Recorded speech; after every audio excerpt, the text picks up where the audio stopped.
आज का एजेंडा में आगे बढ़ते हैं। प्रधानमंत्री नरेंद्र मोदी कल 2 अगस्त को अपने संसदीय क्षेत्र वाराणसी पहुंचेंगे। इस दौरान पीएम मोदी वाराणसी को करीब 2200 करोड़ रुपए की सौगात देंगे। ये परियोजनाएं बुनियादी ढांचे, शिक्षा, स्वास्थ्य सेवा, पर्यटन, शहरी विकास और सांस्कृतिक विरासत सहित कई क्षेत्रों से जुड़ी हुई है। इसका उद्देश्य वाराणसी में समग्र शहरी परिवर्तन, सांस्कृतिक कायाकल्प, बेहतर संपर्क और जीवन की गुणवत्ता को बेहतर करना है। इन परियोजनाओं का उद्देश्य शहरीकरण में समग्र बदलाव, सांस्कृतिक जीवंतता लाना, कनेक्टिविटी में सुधार और जीवन की गुणवत्ता में सुधार लाना है। वहीं पीएम मोदी कल अपने संसदीय क्षेत्र से पीएम किसान सम्मान निधि की 20वीं किस्त भी जारी करेंगे। तो इस खबर पर अधिक जानकारी देने के लिए हमारे साथ हमारे संवाददाता रामेन सिंह जुड़ चुके हैं। रामेन जी, देखिए कल प्रधानमंत्री नरेंद्र मोदी का आगमन वाराणसी में होने वाला है। फिलहाल अभी क्या कुछ तैयारियां देखने को मिल रही हैं वाराणसी में उनके आगमन को लेकर? देखिए, पूरी यात्रा ही उम्मीदों की यात्रा है। बनारस वासियों के लिए भी उम्मीदों की यात्रा है और किसानों के लिए भी उम्मीदों की यात्रा है। पूरी तैयारियां की गई। उत्तर प्रदेश में बड़े बड़े बैनर, होर्डिंग्स लगाए गए हैं। उत्तर प्रदेश का डेवलपमेंट कैसे हो रहा है इसकी जानकारी दी गई है। प्रधानमंत्री के स्वागत की पूरी तैयारियां की जा रही हैं।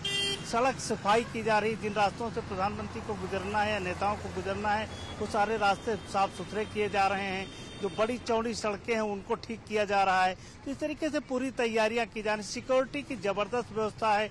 तमाम आईपीएस अधिकारियों को यहाँ रखा गया है। सुरक्षा के तमाम इंतजाम किए गए हैं।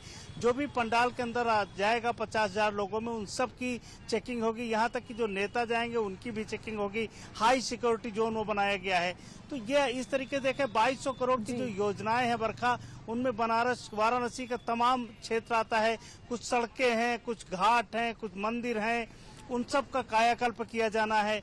उम्मीद ये है कि किसानों के 9 करोड़ से अधिक किसान जो इंतजार कर रहे थे कि 2000 की किस्त मिलेगी, किसी को पानी लगाना है खेत में, किसी को उर्वरक डालना है, किसी को पेस्टिसाइड छिड़कना है, उन लोगों के लिए भी बड़ी उम्मीदों के आता है। तो लोग बड़ी उम्मीदों के साथ इंतजार कर रहे हैं कल प्रधानमंत्री आए, मंच पर खड़े हों और वहां से जो उम्मीदें हैं लोगों की उनको पूरा करें। प्रधानमंत्री नरेंद्र मोदी वाराणसी वासियों को कई परियोजनाओं की सौगात देने वाले हैं। इन परियोजनाओं में सीधा असर इससे वाराणसी के युवाओं को, पर्यटन को, इंफ्रास्ट्रक्चर को कैसा पड़ता हुआ आप देख रहे हैं?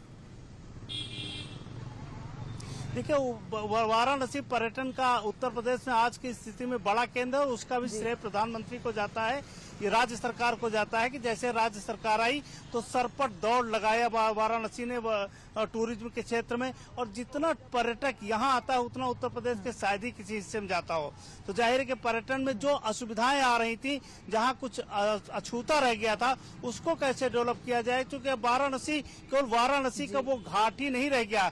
वाराणसी से 25-30 किलोमीटर के रेडियस में जितने पर्यटन स्थल हैं उन सबको विकसित किया जा रहा कि जो पर्यटक आए वो वाराणसी में रुके, आसपास जाए, घूमे, चीजें देखे, यहाँ जो प्राकृतिक जो वातावरण है उसका एंजॉय करें, मंदिरों का करें। तो इस तरीके से बनाया जा रहा है। तो उसी में मंदिरों का कायाकल्प है, कुछ सड़कों का चौड़ीकरण है। इस तरीके से सारा किया जा रहा है कि पर्यटन को बेहतर बनाया जाए, सुरक्षित बनाया जाए। आज अगर आप वाराणसी 15 साल बाद आप आए, इससे वाराणसी वासियों को कई विकास परियोजनाओं की सौगात मिलने वाली है। इन तमाम जानकारियों के लिए आपका बहुत बहुत धन्यवाद।